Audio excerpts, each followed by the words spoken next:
Hey guys, welcome back to the Frank Driscoll Show. We got special guest Rhyan Finch. Guys, he is an absolute all-star. This guy has done it all. He has been a CEO, an author, right? He's been a mega coach. He's got a giant team. These guys cranked to 11 different locations. They've got over 250 agents, and that's just in the last 5 months, and they sold 7 franchises. This is absolutely a star that we have on the show. I am so excited, as well as writing his book, Explode, right? Welcome to the show, Rhyan. Thanks so much for coming on as a guest. Yeah, thanks for having me, Frank. Perfect. Okay, Rhyan, I just want to ask you just right off the bat, how did you get into this business? So I went to church with a guy that ran a mega team, and basically saw him drive up in this Cadillac Escalade, and I was a plumber at the time, and I said, man, I want to do that, and I saw the lifestyle he had, the money he was making, or at least that's what you see on the outside in most of our industry, anyway, at least. And I wanted that, so that's where it started. So you saw him, you were a plumber, you saw the Escalade. Did he have spinners in that time, or was it just standard wheels? No, it was just a standard Escalade. Okay, so what happened? You reached out to him? Did you talk to him? And then how did it all start? We were on a church softball team. And I went through a divorce, and I had my daughter at the time. And so I needed a career that I could basically be flexible with her. And at the same time, I met him through the church softball, and he was a really cool guy. Good. Most of the top level real estate guys have that personality, and so it was just attracted to what he represented, and I wanted to do that. Perfect. Tell me your first journey. What did he have you doing right off the bat? So he brought me in. We were at Remax at that time. So he brought me in and really just said, hey, reach out to your sphere of influence. Hey, I got some 1-800 numbers back then. That was a big lead gen thing. And so he dropped those in, had duty. There was me and another guy. And, there's probably about 12 guys on the team or so at that point in time, or guys and girls. And the two of us kind of were there every day, beat up the phones, made our appointments. We dressed to the nines. Essentially, I skipped lunch. Like, I always packed my lunch, because last thing I wanted to do was stop for an hour or something like that, because I needed to get my daughter by 5. So I had to grind it out. So you were limited on a tight schedule, and right off the bat, you were extremely efficient with your time, even in starting? I mean, at least I think I was efficient. I was trying to be efficient. I really was just looking for results, and that's really what it came down to. And all I was looking for, I'd work all month to try and get a deal or two. And fortunate for me, I had about 4 deals in the first month just from grinding it out. But that was in 2006, so it's still a good, decent market, October 2006. So perfect. Now, when did you know, once you started this business, that you were going to be pretty good at this? Did you know right away, or did it take you a little bit of time, like the first few months, or? So that's kind of a loaded question. And normally, I had a business coach a while back that he said, whenever people ask questions similar to that, I've kind of taken this on as my identity to it. And I go, the answer to it really is it's too soon to tell. So I don't know. I haven't made it yet. I don't know if you ever make it. But ultimately, I don't know what level of success is. I mean, success it's never obtained. What is it? What's his name's book that he wrote? He said, success is never owned. It's only rented, and you get rent due every day. Right. So that's kind of where I'm at. I don't know. So it's too. Well, I'll just say it for you. He's extremely successful. And based on what I've heard, he's very, very humble. But guys, he was killing it right off the get-go. When someone's getting in there and putting in the grind and the results are coming, he's going to stick with it and get better. So it was awesome to hear it. When do you think you had your first breakthrough aha moment? Man, it's one of those things that every time I thought I had it figured out, there was another level to it. And I got real smart in this last case, like at least I thought I did. And I said, I don't even want to know what the next level is. I want to know what the level is past that. So, I kind of asked that question. But ultimately, the aha moment that I really think was pivotal was I had a business coach. I still have him to this day. And he kept telling me about this model. He's like, you got to formulate a model, what's your model, blah, blah. And, he's an older guy. He's like 70, and he never would tell me the answer to anything. He would make me figure everything out. And so he asked me that question. And one day we're on the phone, right? And we're talking about the model thing. I still remember where I was standing in my house. I literally was at home during this call. And because he's traveling all the time. He's local, but he's traveling. And so we would do calls while he's in the airport and stuff like that.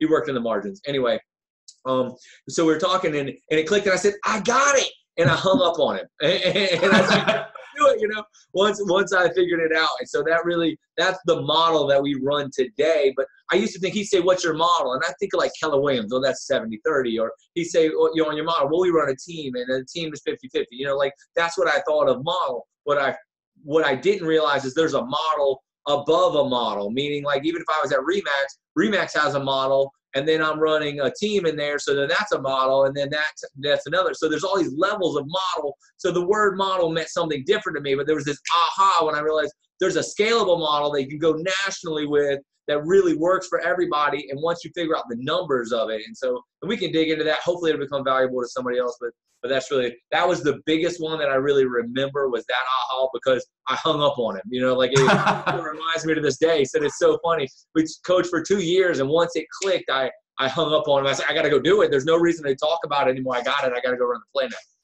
Oh, that's awesome. I mean, I think it's amazing when you have that aha moment. I love the story of you called and you hung up on him because you figured it out, and then you started getting deep thinking, right, and going deeper and deeper into it. Tell me about the book. Where did that come up? When did you know that you were going to write that? And I mean, that's just a phenomenal book. If you guys haven't checked it out, definitely go take a look. We'll put a link on it below for Explode.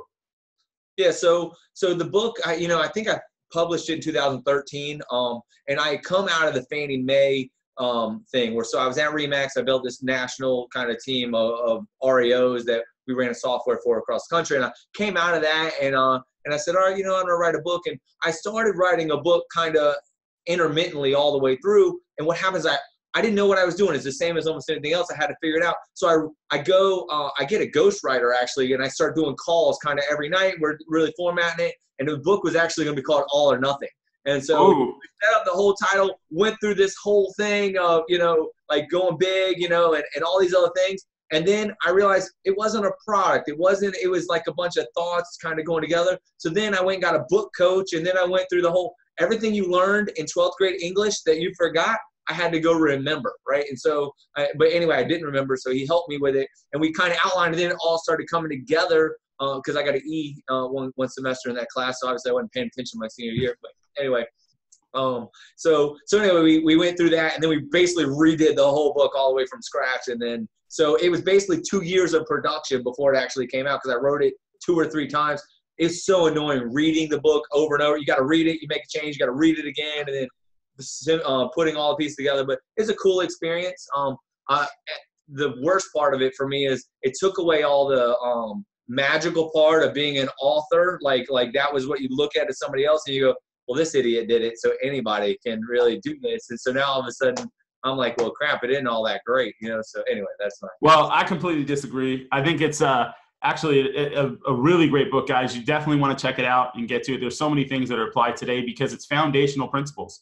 It literally walks you through from step one, right from when you're taking around buyers, all the way to where you're going to go and create your own model of whatever you're going to do, right, all the way down. So I think it still is absolute value. In fact, I've talked to probably maybe 7 to 8 people about that book, just getting their opinion. And all of them said it's one of their favorite books that they've just read. And these are all pretty big producing agents. So I think you're being, once again, pretty modest, but we appreciate you writing that and especially your journey. And it was pretty cool to see how to go through to actually do it. What's a non-negotiable for you? What is something that doesn't matter, you're not trading it for in business? I don't work on Sundays. I don't work on Sunday. So has that, in your mind, has that ever cost you some big opportunities? Have you ever been tempted even the slightest? So I try not to be religious about it, like where it's like I'm putting my non-negotiable in front of a person's actual need. But it stimulates into how I think that everybody should run this business, because this business can kind of spin you out of control, that it's somebody needs something all the time. And that essentially I wanted to set a platform of this. If I can do this at all of these levels, then anybody can do it at all these levels. And what happens is if you don't have a good family life, it spirals out everything else. If you don't have time with your kids, it spirals out everything else. If you don't have time to take a break, it spirals out. So it's a biblical principle. So it's not like I even created it, but I just want to follow that rule in doing it. But I may get a call every now and then on a Sunday of something that's really important that has to be taken care of. But I don't do things like go to the office, or I wouldn't go show a property, things like that where important to me. So those were non-negotiable. It's been that way. And actually what happened is when we were at Remax, we were, a team, we were kind of climbing the ladder. And I went to a team meeting and I said, hey, here's the deal. I don't work on Sunday. If you're working on Sunday, you're going to be calling me on Sunday. I said, so here's what we're doing. And this has just kind of stayed uniform since then. This was, golly, probably 5-6 years ago. But so anyway, we had that team meeting and I said, we're not working on Sundays. Don't call me. If you need me, obviously call me, but I don't want to work and I don't want you to work either. I want you to take a break, plan out your week, get your grocery shopping, your laundry, do all that in one day, spend time with your family. And so anyway, we did it and everybody kind of implemented it. And that's kind of where it really started. Like I always had it, but then it kind of disseminated between the team and the people that work with me. And when they did it, we became the #1 team in the state after that. So we were #1 team at Remax with only working 6 days a week. And we kind of made it a joke. People would say, well, people aren't going to want to list the properties with you because they know you're not going to answer the phone on Sunday. I said, well, then how are we going to work around that solution? And at the same time, it never stopped us. We still listed homes. We still sold. I mean, it's still going on to this day. Some agents still work on Sunday, and I don't pick what day. Some people may want off on Saturdays. Maybe they want off on Monday. I don't care what day. I just recommend that they take a day off. Absolutely. Do you I want to dive in a little bit deeper to that. Let's say you weren't doing that. Could you see how other agents could absolutely get burned out by just a nonstop grind?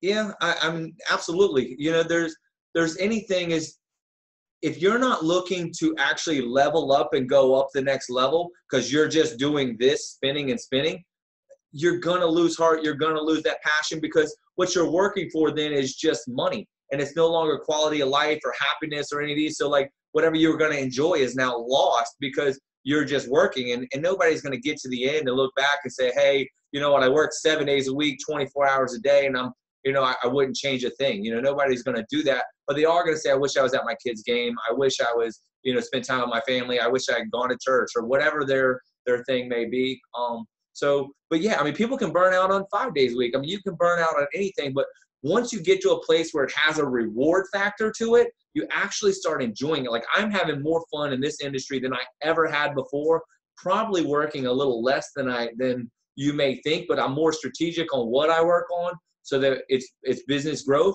But it means I'm also working when I'm not working. Meaning I don't turn off my brain. Even if I'm driving in the car, the radio's off so I can think, or if it's not, it's a podcast. If I'm at home, a lot of times, when you got family around and you're at work and you've got all these things, people are like vying for your attention. You don't go home and watch TV. You go home and you read a book or let yourself breathe.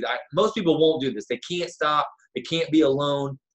But once you can be okay with being alone and by yourself and recharge that way, you can let your brain start focusing on doing the others. So whether you worked a day or worked every day, it doesn't matter as long as you set those times. Another piece of what I do is I do something for me every day, no matter what it is. So I don't care if it's going to get a cup of coffee from Starbucks or taking time or reading a book. Like I always segment out. So I always have something for me to look forward to every day. And it may be coaching my son's baseball team. It may be going and playing tennis. It may be going to the gym. It could be any of those things, but they're for me. And that way I don't feel like I always got to feed out. And when I can do that for me, then I can feed ongoing all day long because I got my me time.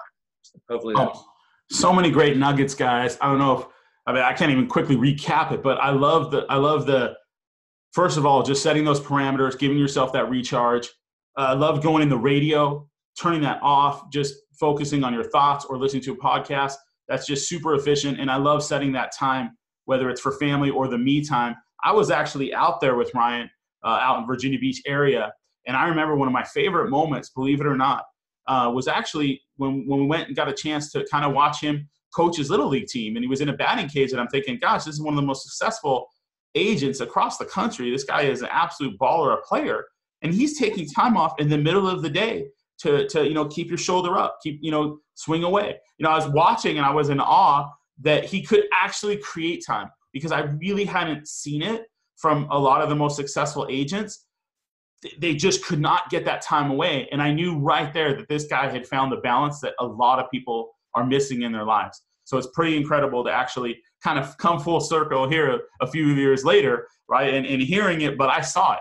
And, for those that are out there, it is a magical thing when you're able to achieve it. But I think he has a lot of things that unlock for you to be able to that or you're never going to get off the grind. You're never going to get to that next level. So that was some amazing stuff. Hey, can I dropping information. Can I brag for a second real quick? Yes, please do. So this Saturday, my son's team, he's playing up. He's an 8-year-old. He's playing in the 9 and 10-year-old. And so this is the first time in like kid pitch.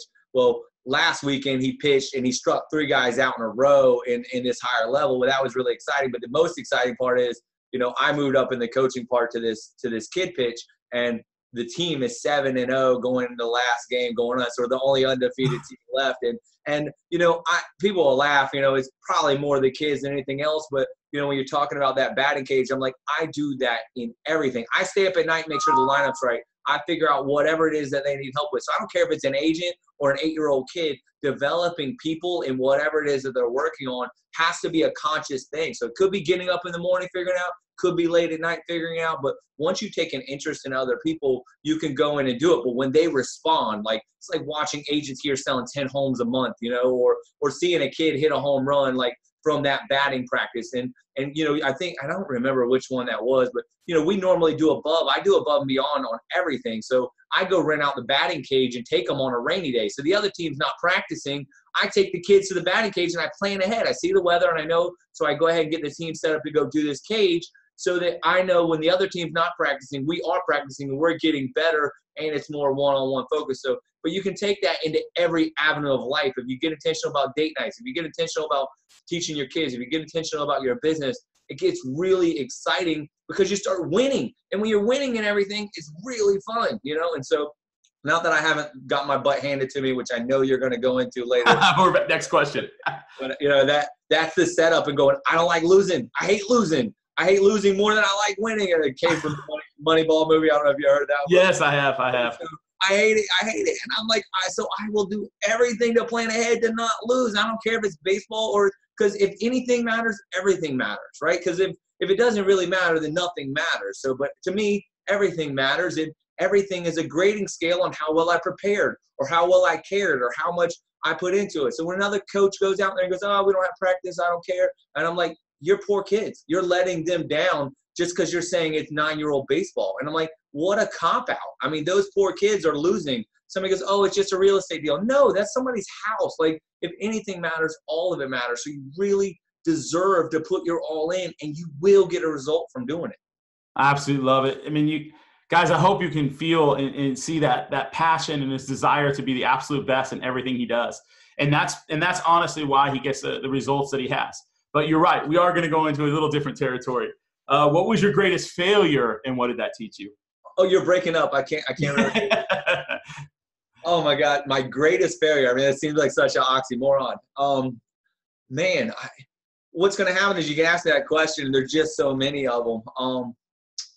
I don't know what would be the greatest failure. I have amnesia. So I have this really bad amnesia that whenever I mess up, and not that I don't mind being transparent. I mean, you read the book. I'm pretty transparent of if I can sit down and think of whatever it is I messed up on.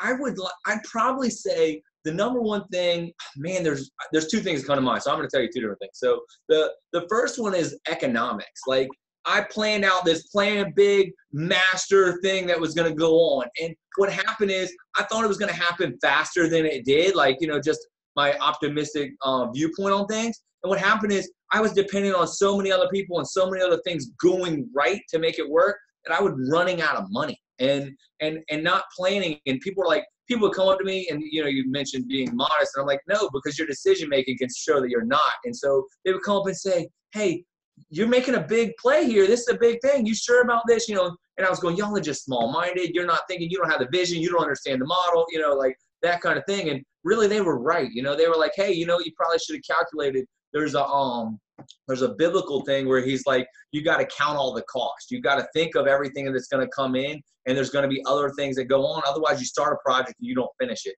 And that's where a lot of people fail, or they fail worried about not finishing the project. So I ran into a little bit of that when it was going on. It wasn't horrible, but it just went, I didn't count that it was going to take me 2 years of taking every dollar I made, putting into it.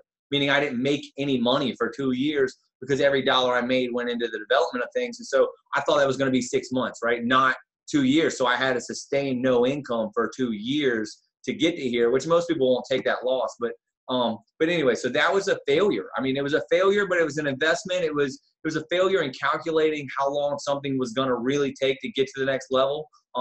And so that was a failure. The second thing was a failure was during that type of time, when you're not winning, it really determines the type of leader you are, right? Because how you're going to treat people that aren't doing whatever they're supposed to do. So you can go in and be the crack the whip type thing. And I saw that coming out of me, like getting angry or mad or frustrated. And I was pretty much trying to blame anybody and everybody else other than myself and saying, you made these decisions. You did this. You didn't spend time coaching them. You didn't tell them this was going to happen. Even when you told them, you didn't plan for if they were or weren't going to execute what it was. So I don't want to go on and on, but the point of it is leadership. I have failed at leadership so much, but both of those failures really gave me a trajectory to going, I really have to pay attention to those two things. So, look, it's very humble to even be able to admit, I think all of us want things to take place immediately. We want to put in the work and get the results. And what to me that shows is that determination and that grit that you're willing to stick through it. And even if you're not making money directly, you're making progress. You're not afraid to keep pushing forward. So I think that actually makes you stronger in the long run. So I really appreciate you sharing it. What was the most important part of the journey so far in your mind?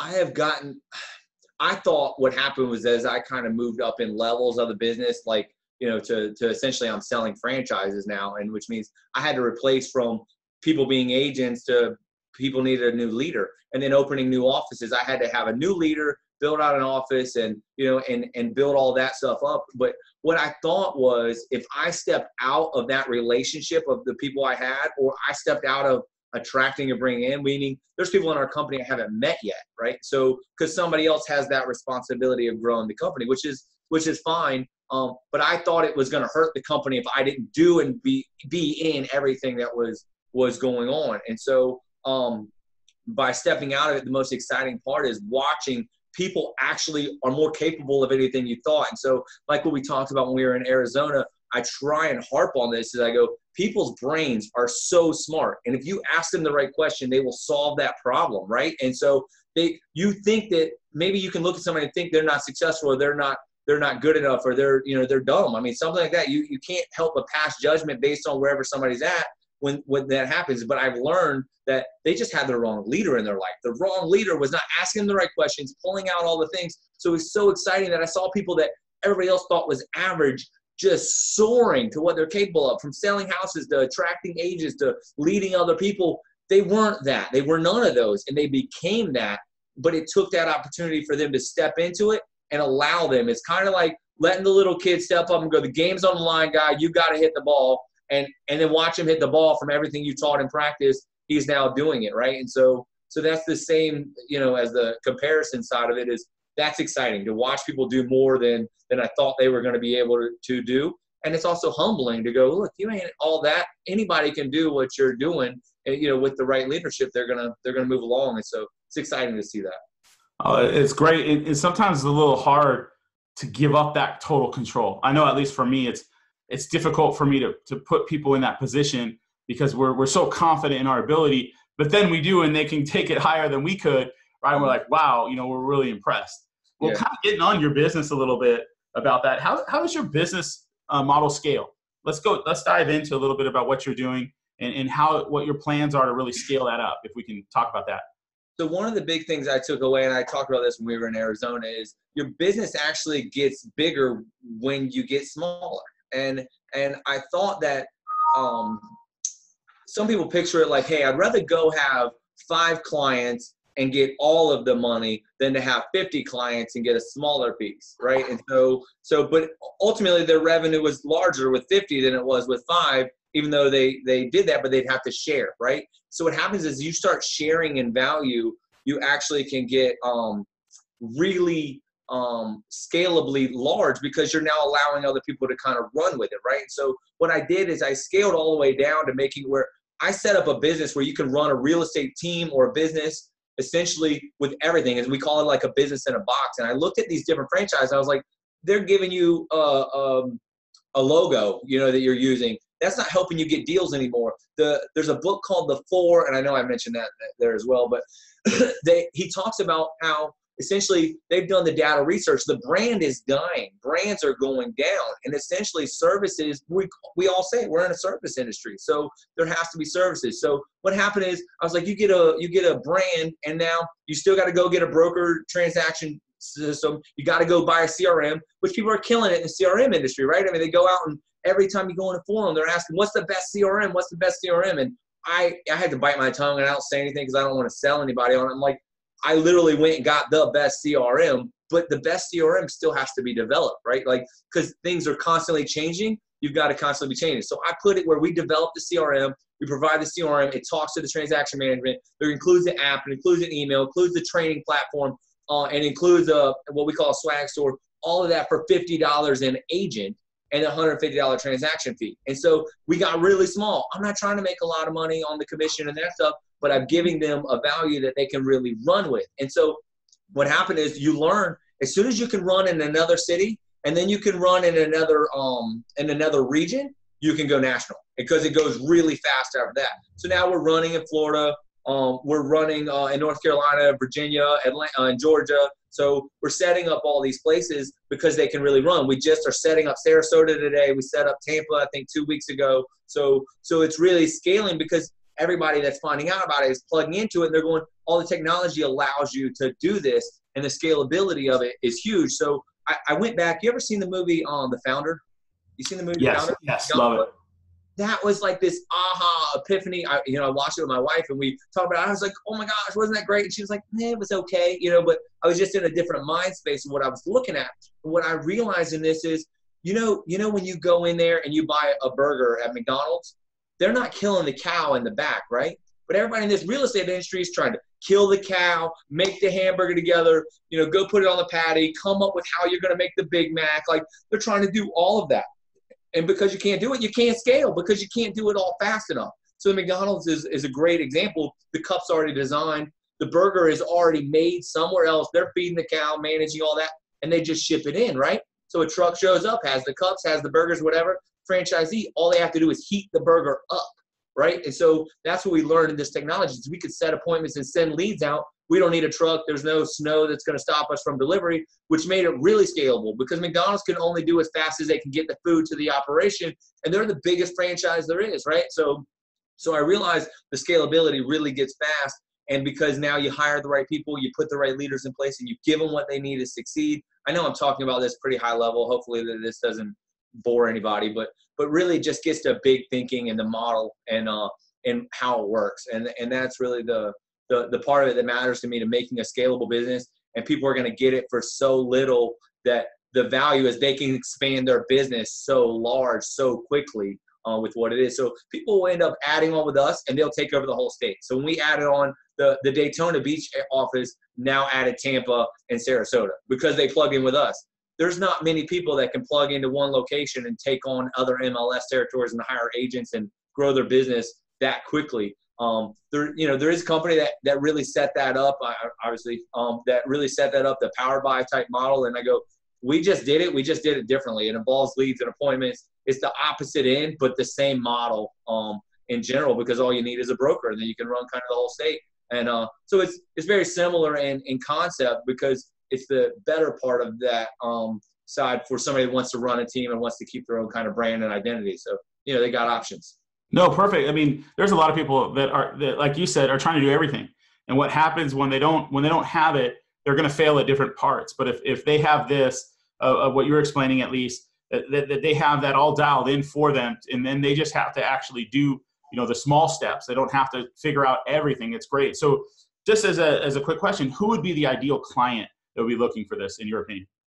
So what we found is most of the time it's normally brokerages that are small mom and pop brokerages that really just can't get going, because what happens, they add in an agent, but then the agent goes and gets a CRM. Well, the agent now gets a CRM and has to pay for 10 users, but they have 3 users, so it's costing them, or they've got a transaction management, or maybe they're keeping it in QuickBooks or something else. They're trying to organize all this. So we found either a small team that's like, hey, I'm ready to take the next step. Those people have loved this model because they basically got rid of their brokerage expenses, and took on these, but now they could scale really high because it didn't add on more costs as they scaled up. So those people, and then the people that already took that step and moved out and opened their own brokerage, but they're like, I got 10 people, I'm managing this, doing that. They're trying to do all these things. They can't grow the business. And then as they're growing it, the costs are incrementally costing them in growth too. And or they're having to do, they're like running around like chicken with their head cut off, trying to make all their agents happy so they won't leave by trying to provide value. And then they can't just, there's not enough hours in the day. So what have been some of, I mean, that sounds great. What are some of like the experiences with people that have gone and signed on to this franchise, from their before and after? Could you share just a few of some of the clients that you have, like, and what the difference is, the impacts in their actual life and work? Yeah. So some of them were at a place where they just couldn't attract any more agents. And so they didn't have enough value. I mean, they sat next to us. We're like, we got top producer events. We got President's Club. We've got a CRM. We've got brokerment. We've got leads. We've got appointments. So we have all of those pieces that are good. We have closing coordination. And they basically were sitting down comparing, and they're like, well, you can come over here and we'll give you a more split. Right? And that was really the only thing they could do because they didn't have a name. They didn't have a brand. They didn't have services. They didn't have enough money to add on these other values. So they're like, I'd buy you leads, but I can't afford to because if you don't call them, I go broke, right? And so they run into that kind of challenge. So all of these things were set up where they could now sit down with an agent and provide the value, and the agent would come on. So seeing them go from being in production to be able to step out of production because they've got agents going. I think the best part of it is probably because each week we do a call, but our CRM has a data management. So you can basically look at it and see, let's say you had 10 agents on your team and you gave all of them 10 leads. You're going to see who's converting them and who's not. You're going to see what lead sources. So if you're doing Zillow or Facebook ads, you're going to see based on how much am I spending, how much of a return. So that way you don't waste your agent's time. If your agent's going out there doing a lead source that doesn't convert very high, you're wasting their time to try and make money. You'd rather send them on one that does convert, even if the lead cost is higher. So you can see all of that in there. You can see how many times they're going on an appointment, not getting it. You can see if they're not picking up the phone. You can see if they're picking up the phone and they're not converting. So now they've called 100 people, but they got no appointments. You know what to coach them on, right? But if they're calling them all and they're getting in the appointment and then they're not signing a listing or moving forward with them as a transaction, then you know it's what they're doing in the living room, right? So then maybe it's the presentation. And that's what we talked about that thing in Arizona. It's like, here's a presentation so you can go in prepared. And that increases percentages. So it gets real macro in the idea of you're trying to get lead conversion to closing, but there's all the steps in between, which we talked about in Arizona is you got a certain amount of calls, you got a certain amount of appointments, you got a certain amount of appointments get converted. And then from listing to how many actually go into contract and close, you're just playing that gambit and playing those percentages. And we're doing those basics well. And we can see where an agent may fall off or an office may fall off, and we go in and coach on it. It's not rocket science. It's just knowing the information so you can coach on it and do well. And that's what they're seeing. It's organizing them. Most of us real estate agents that are good salespeople, we're not organized. So this system automates the organization, and so they can wake up in the morning and know exactly what they need to work on. I mean, guys, that sounds like a very powerful tool to explore. If they wanted to find out more information, and obviously we'll put some links below, is there something they can go to just to take a look at if they've heard this and they want to check this out? Do you have anything you recommend for them to take a look at? Well, they can go to First Class Real Estate, and then that'll kind of give them the outline of the things. They can email me. You know me, I'm pretty accessible. So my email, Rhyan at firstclassagents.com, the number 1 ST, classagents with an S.com. So, and Ryan's RHYAN. So and we'll put the links below. And guys, honestly, if that's something that interests you, feel free to reach out to him and take a look. I've heard him talk. He is a master of this system, and there's probably a lot of people out there that could really, really strongly benefit from. So I would definitely encourage to check it out and take a look. Continuing on, what drives you to keep going when it gets really tough? Once you create a vision in your mind of what you're supposed to do, I guess let me back up. This is one of the most powerful things I heard. And I don't remember who said it, but he said, the 2 most important days of your life are the day you're born and the day you find out why. And that why and that purpose, I mean, you've heard it like Simon Sinek says, start with why, right? So it became like a really key word and like it sounds real cool and everything, but most people don't have a purpose. They don't have a reason that they're existing. And so my goal and the vision even of our company is to increase the success rate of real estate agents and franchisees. Like that's kind of our why of why we get up in the morning. So I know that I'm going to make an impact in somebody's life every day.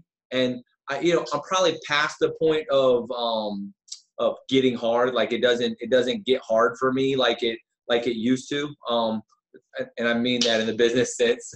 So anyway, the business isn't as difficult. So I don't have that same issue that I have. But the reason was I wanted to see the vision. I wanted to see people. And I knew if I didn't keep moving forward, that people would miss out on that opportunity. And so, that's probably the biggest challenge now. People don't know we exist or what we do. And, just like a real estate agent, guy gets into real estate and nobody knows what he does, even though he could be a phenomenal real estate agent and business person, nobody knows what he does. So he's got to overcome that. But, helping people, I have a purpose. Like I could have failed when I originally jumped into this. I could have never got into this business. Like all the breakdowns of life start to build a momentum of going, I could have died in business multiple times. There's one time in like 2008 when I started looking at other jobs. I mean, I almost got out of the industry. It was bad in 2008. And so, but still gritting and going forward was the picture of like, who could I help? I didn't see that then, like you can't, you're in this clouded fog,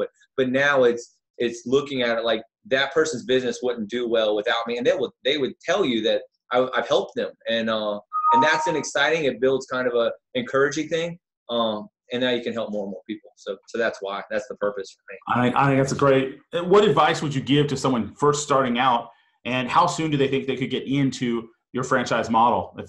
What are you thinking if they were starting out for fresh, and what would you tell them to do? Yeah. I mean, starting out fresh,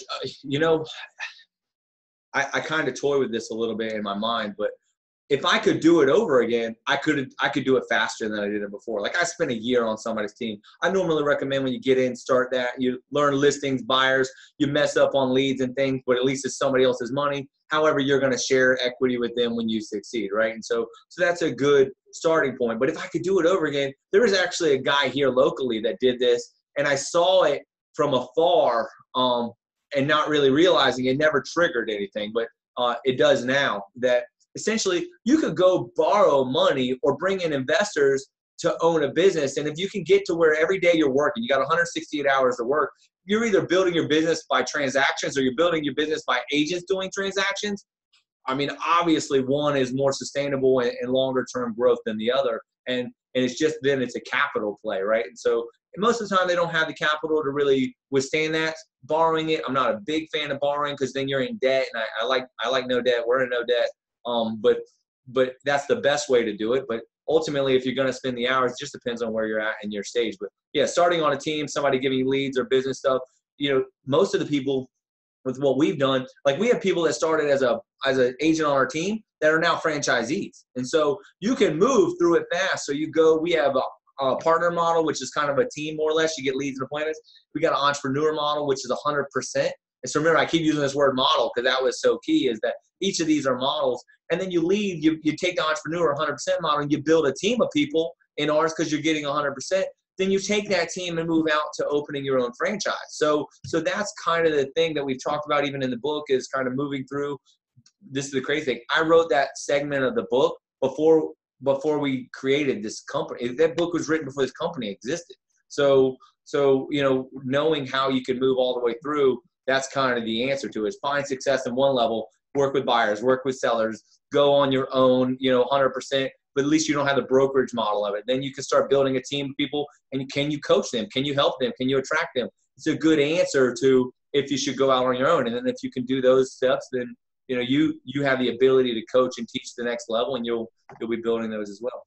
I mean, what a great path of success for people that are listening, that you can really, go from the start of that, just on the basic level, and then go all the way up to the chance where you're owning your own brokerage. So it's funny that you had that idea even before you had the business. That's crazy. And I even remember us talking about that a little bit, like where you're kind of outlining. Not it wasn't like this, but it was. I could see the roots, the potential of what it was going to be even then. And I thought, wow, this guy's a deep thinker. These are things I haven't really thought about like in those terms.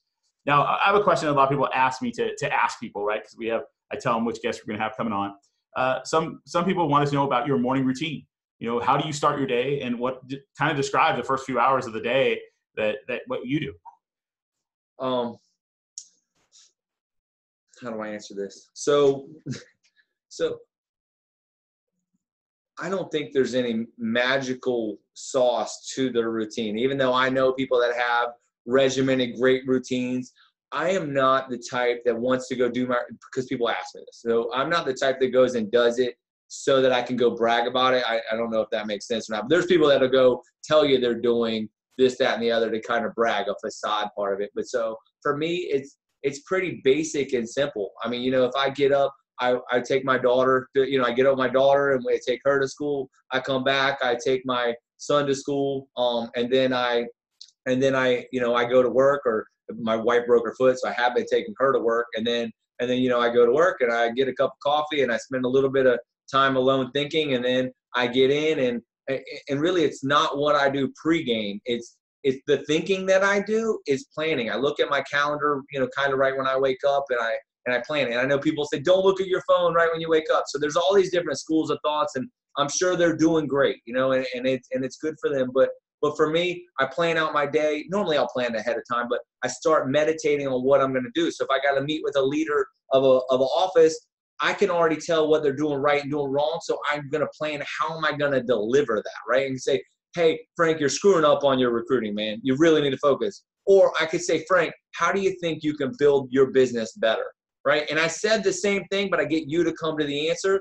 But you got to take those frustrations, internalize them, and then figure out how you're going to deliver it better. That's what I was talking about failures in leadership, and that had to be developed. So really my morning is really about thinking, but I'm not going out, sitting out there, sitting at home, let me think through all this.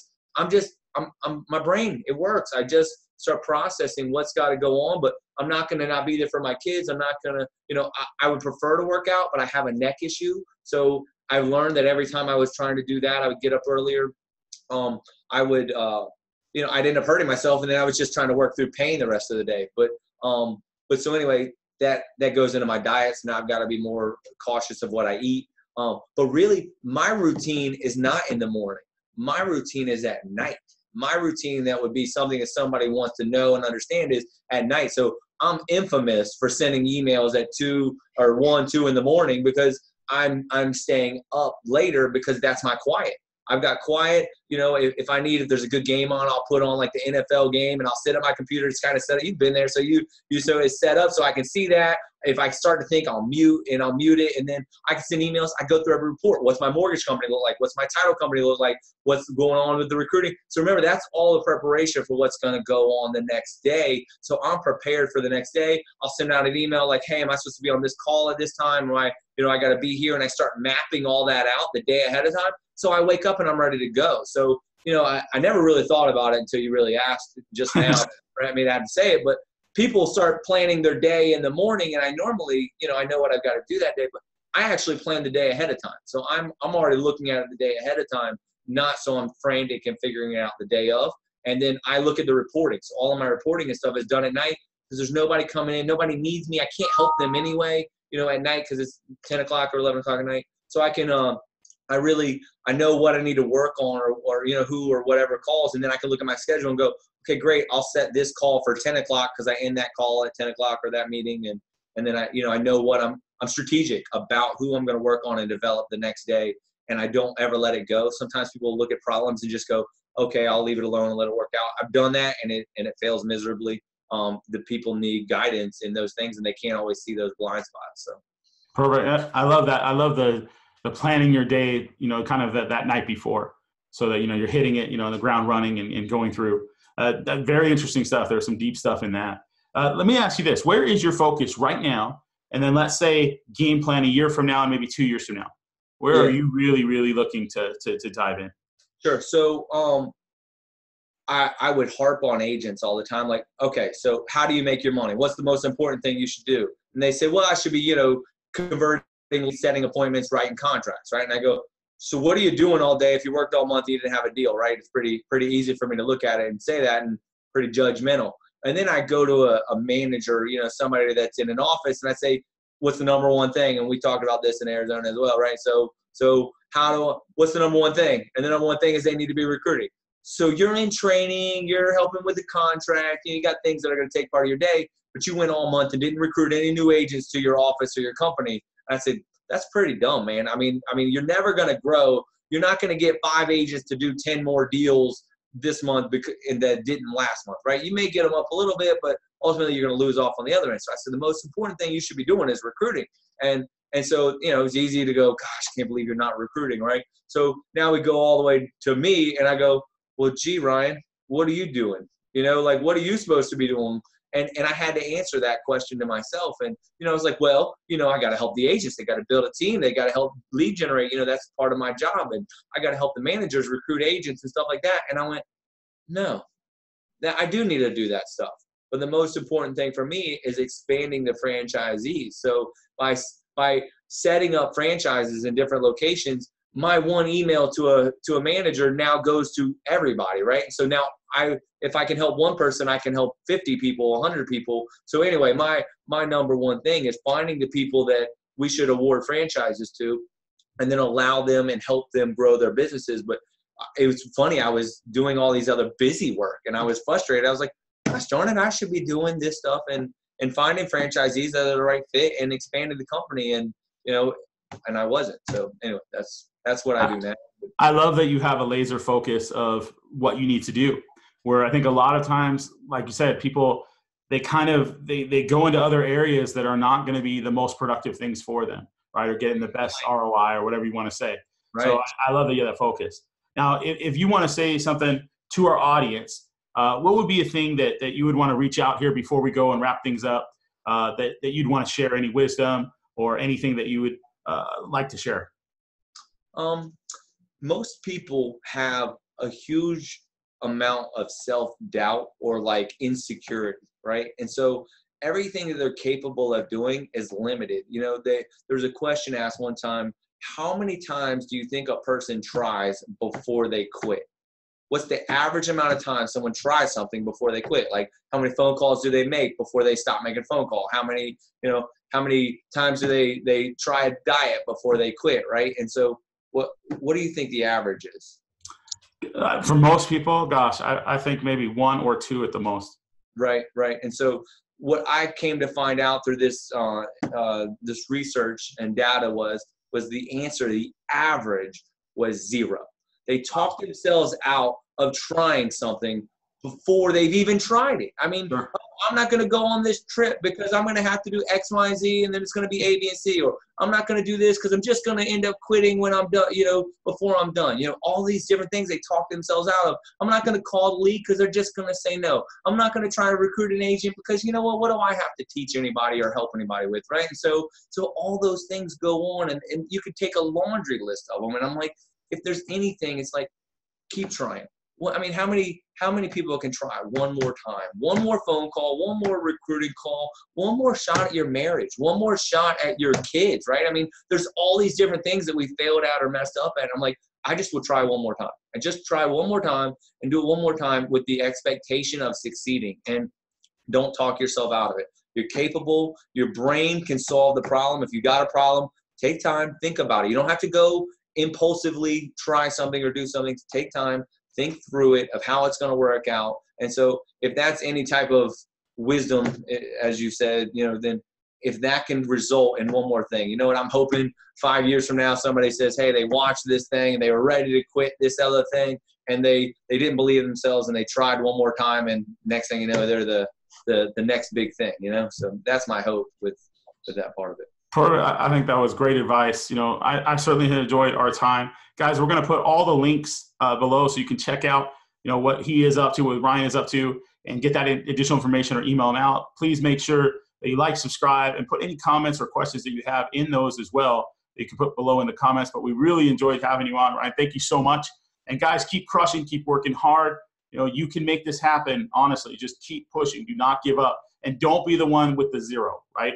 At least try once and then keep going. All right. Thank you so much. We'll get out of here. Take care. We'll see you in the next show. Thanks again.